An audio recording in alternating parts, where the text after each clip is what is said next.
Hello, I'm Helen Bradley. Welcome to this video tutorial. In this tutorial we're going to look at processing an image where the sun is coming through the clouds and just picking up some of the buildings on a cityscape. In this video tutorial we're going to pick an image to process and look at how we would process an image that has some natural shadows in it. These three shots were taken very quickly after each other in London. This is St. Paul's, and what was happening was that there were lots of clouds in the sky and the sun was sort of peeking through, and so we've got the sun being caught by some buildings, but other areas of the image are in shadow. So I'm looking for one of these three images to develop and to show you what potentially we could do with the image.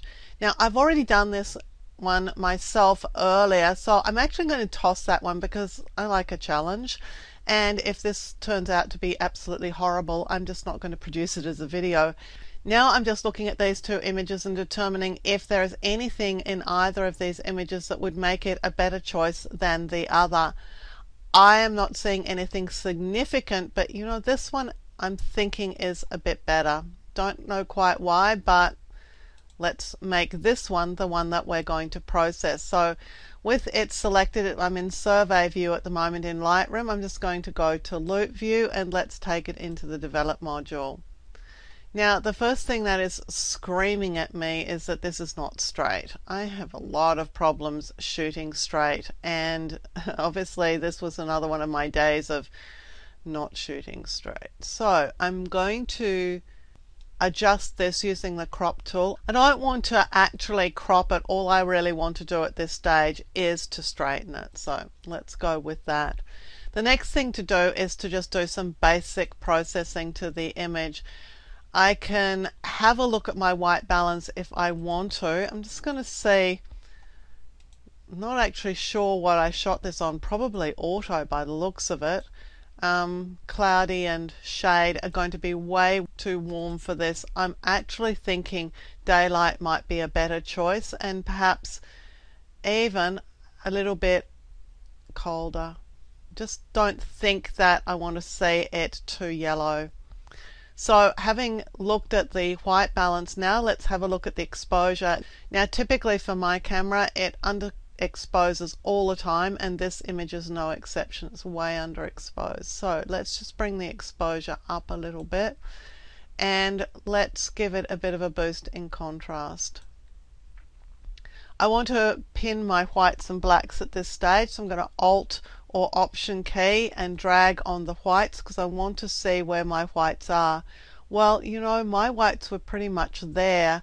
There's a bit of light just coming off the top of this building where the sun through the clouds has just captured something on the top of the building, and that's my blown out white point, but here are some other whites starting to come into the image. So I'm just going to back off to about this position. So now I've got some whites. Let's have a look at the blacks. Well, not surprisingly, this bottom right corner has some blacks in the light posts that are down the Thames. So blacks are looking pretty good. Let's have a look at highlights, and I can take my highlights down or up, and I'm thinking to get the mood into this image, highlights down is going to work a little bit better because I can bring some of the highlight detail back in these buildings using the adjustment brush, but I really want to get a sense of the clouds and the light that is coming through those clouds. Shadows, don't think I want to increase my shadow detail very much because I really don't want this to be obvious. I'm really quite happy with seeing these as almost black, so I'm going to back right off my shadows.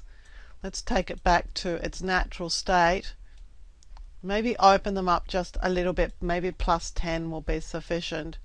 Clarity, yes, a bit more clarity into the image, but not a heap, probably just +10 at this stage.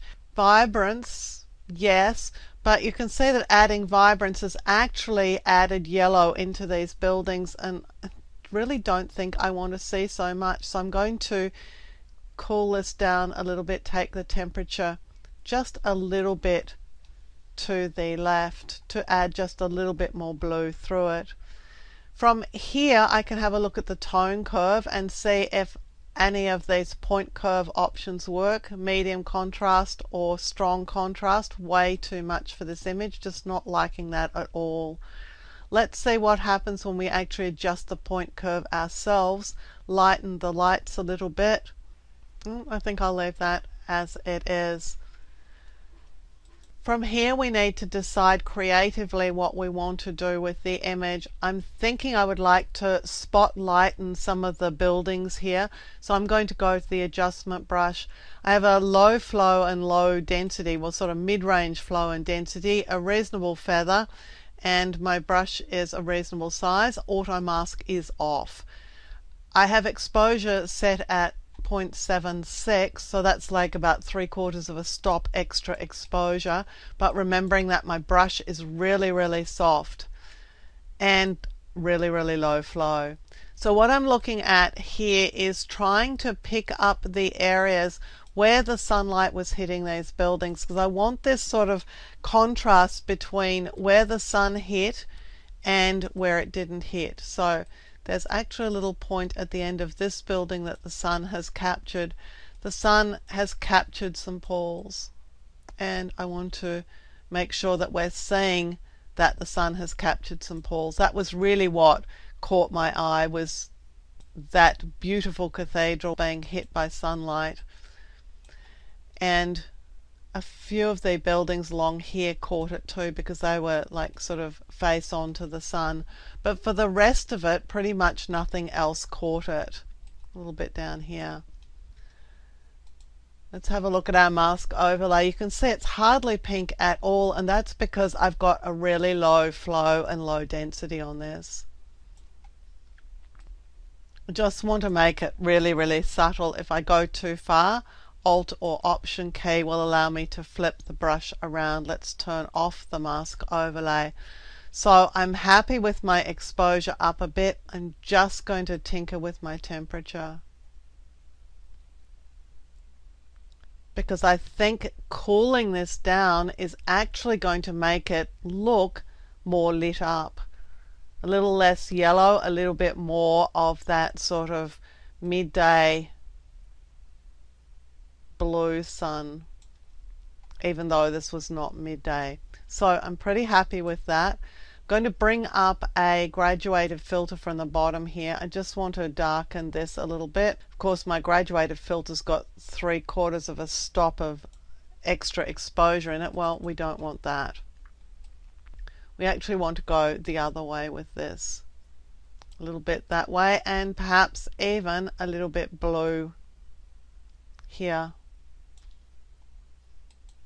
because the middle of the image really is that light yellowy color. I want to contrast with the blue of the Thames. Now I can also go through and decrease the exposure with this adjustment brush. Let's just take the exposure down maybe half a stop. Got a very soft brush here.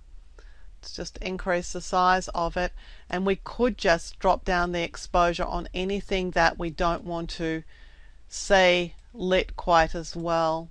You can certainly take it down here. In fact, I would increase the flow and the density to try and kill this person's white shirt here, and even darken off these lights. I'm turning on auto mask because that will mask this area as I paint. I just want to make sure that that really is a dark color. I can go back to a middle flow and a middle density and a slightly smaller brush and just bring in this lack of exposure into anywhere where the sun didn't hit and where it's pretty obvious that the sun didn't hit. So there are some areas in here that were thrown in shadow, and part of this sort of edge of the Thames, the sort of, it's not the embankment, that's the wrong side. I was actually shooting from the embankment, but this area alongside the Thames here could be darkened off a little bit. Again, because I'm working with such a soft brush, I can paint over these areas a few times to just increase the contrast, what we're doing is actually building in some spot contrast. We're darkening areas that we want to see that are darker, and we're lightening areas that we want to see that are lighter, but we're doing it with a brush rather than across the entire image, because we want to have this, or reinforce this impression that what we're seeing is this burst of sunlight just really hitting through the clouds and hitting this building here, and also capturing a few other buildings along the way. So once I'm happy with that, I'll just click done. If I wanted to, I could also have a hit at the sky. There are a couple of tools I would use for this, either the graduated filter, or I might just go for the adjustment brush with auto mask turned on, a nice big size. Let's just pin it down here, and let's show the mask overlay so we can make sure that we're getting the sky. I'm going to increase the flow and density because I really do want to pick up the sky here. Don't want it to be too subtle a selection. And the auto mask is really helpful because it does tend to protect the areas that you don't want selected. It can make selecting here a lot easier. Now I want to select through here. I'm just being reasonably careful to click on an area that I want that's sort of blue, and try and leave too much of the trees behind. If I need to, I can zoom in and just make sure that where I click is a lighter area rather than the trees themselves. If I make my brush really, really big, I can make sure that I'm getting quite a bit of the blue sky selected as I work. Now you're going to be a little bit more careful about that than I am, but there's our mask overlay. You can see that we've selected the sky pretty well. I'm going to turn that off, and now we can do whatever it is that we want to do. Well, I've already decreased the exposure in the sky. We might be able to increase the contrast and maybe even increase the clarity a bit. And again, being really conscious here that the story that we're trying to tell is that we've got these heavy clouds and we've got a burst of light through the clouds just picking up certain buildings, that sort of afternoon light that you can get. I'm a little bit concerned about this pole here, as the selection I've made is actually giving me a bit of mistake. I'm actually a little bit concerned about this pole here. The selection I've made is giving me a bit of a haloing around the pole, and I'm really not happy with that. So what I'm going to do is get the eraser, decrease the flow right down, increase the feather, and adjust the size up a little bit. And I want to erase just down here. So I want to just soften the effect around the pole. And let's turn that off and see what's happening here. Well, now I just want a really, really big brush, and I want to start moving that out.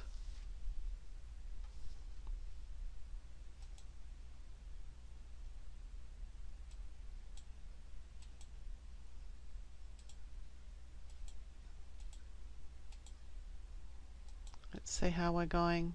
Let's go back to our brush. Let's go back with a low flow and low density and just bring it down here.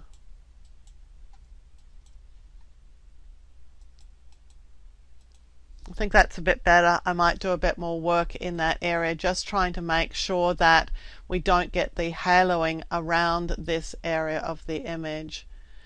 We'll finish up as we should with sharpening, so I'm going to adjust the sharpening amount up. I'm going to hold down the Alt key and drag on the radius. Well, you know, this image is not bad in terms of focus. It's actually reasonably well focused. Again, not a strong point of mine, but I'm pretty happy with the focus and the sharpness of it, so I'm going to have a radius of 0.7. It's quite a small radius.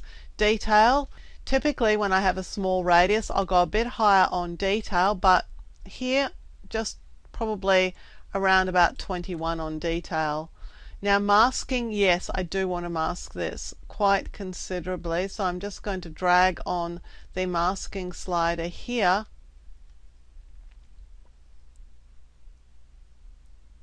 and just determine where I want my sharpening to be. Now you can see that the pole on the right of the image is really getting sharpened. I think that we can deal with that in a minute. I'm just going to look at the rest of the image, and I really do want a fair amount of sharpening here, so I've gone to 81 here, and I'm just going to adjust back the sharpening probably to around 80. Now the pole is still causing me some issues here, but you know what, we can go and soften it. We can go to a negative clarity amount. I don't want any exposure adjustment here. I just want less clarity and I want less sharpness. So I'm just going to paint down this pole to try and soften where it's running into the background, where it's actually running into the sky, because removing the sharpening from that is going to compensate for the sharpening that is built in using the detail panel. We can't isolate the sharpening and remove it from the pole any other way, but we can with the adjustment brush. So we can just go over this area and say, okay, don't sharpen this. So we're going to be less likely to have halos in this area. Again, I can keep going at this. I've got very low flow and low density here. It's not going to matter if we remove the sharpening from around here. It's not something that we're particularly going to see in the image as being obvious what we've done. It's just going to improve the effect of what we've done. So let's go there.